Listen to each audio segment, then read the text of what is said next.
Hey, this is Pradeep with Sensatura, and today I am sharing my impressions of the newest release from Celine. Obviously, I'm not jumping on a full bottle right away, but I did get my hands on some samples, which I got to wear and test a couple of times. This is an April 2025 release called Été Français, or a French summer.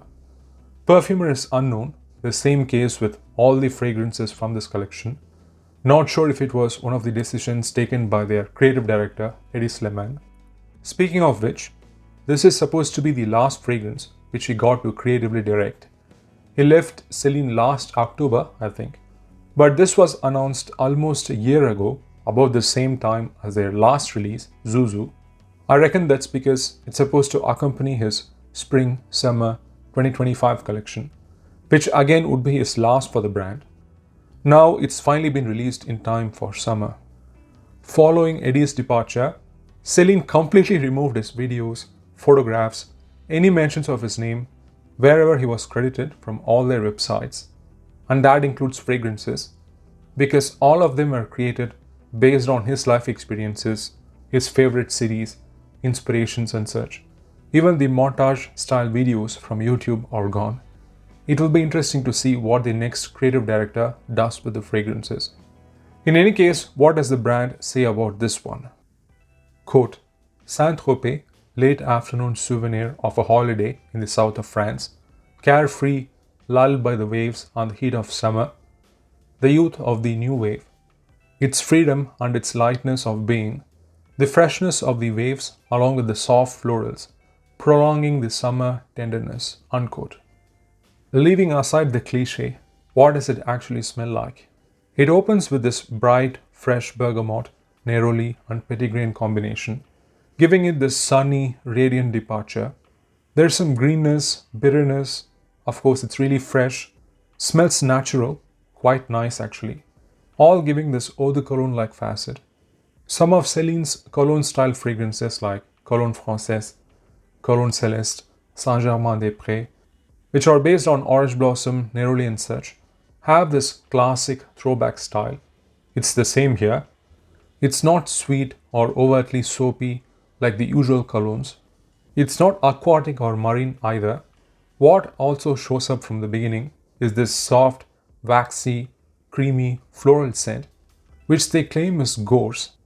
It is this small yellow flower found in Western European coastal areas mostly. However, what I seem to be getting is this waxy, slightly heady neroli and of course the aromatic petitgrain, along with a hint of tuberose, which is something they don't mention in the notes. There's been a lot of tuberose fragrances recently, to be fair. Maybe even a hint of jasmine in there. Fresh tuberose tends to have this solar, floral, touch of green, sort of coconutty, outdoorsy, sun-drenched, skin-like smell. So maybe they are using it to represent the gorse, which is not widely used to make fragrances as I understand. Not entirely sure though. With that, I think this is probably the most overtly floral composition from this collection. Of course, you can't have a Celine without vanilla, which eventually shows up. It's very soft, musky and mellow here, which adds a touch of suntan lotion-like cliched sensibility. It's nothing like the vanilla from black tie or anything. There is also no iris here, which is another recurring note of this lineup. As a smell, it's not that dynamic, as is the case with rest of the fragrances from this collection. This citrusy, sunny, creamy floral scent with some soft vanilla is what makes for the actual overall wearing experience. Now, what the brand doesn't want to say is that once again, this is based on the experience of Hedi Slimane. When he joined Celine in a total power move, he relocated his creative studio from Paris, which is where most of the big designers work from, to Saint-Tropez. Still managed to get paid millions from LVMH, including doing designs for their boutiques, furniture and such, even getting up to 50,000 euros per photograph. Nicely done, sir. So his main inspiration for the brand, young French novelists, actresses, women from the 70s, all looked through a nostalgic rock and roll lens. That really comes through with the fragrances, including this one. The way it performs is also really soft as expected. It remains citrusy, fresh, soft and floral for 2 to 3 hours. After that, it's essentially just soft vanilla and musks, sitting close to the skin. Obviously, it's for spring, summer, warm weather type situations. This is very much in line with the rest of the collection. So if you have not been a fan so far, this one is probably not going to convert you. As for myself, I think the one interesting element here is the dominant floral component mixing with the eau de cologne side of things, which also seems to make this come across more feminine leaning in the traditional sense, at least in the context of this collection.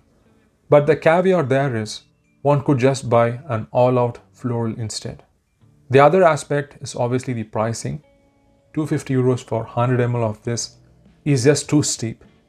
Of course, there are other fragrances constructed around orange blossom from the brand, like Saint-Germain-des-Prés, Cologne Française, Cologne Céleste, or Parade, that one can consider over this.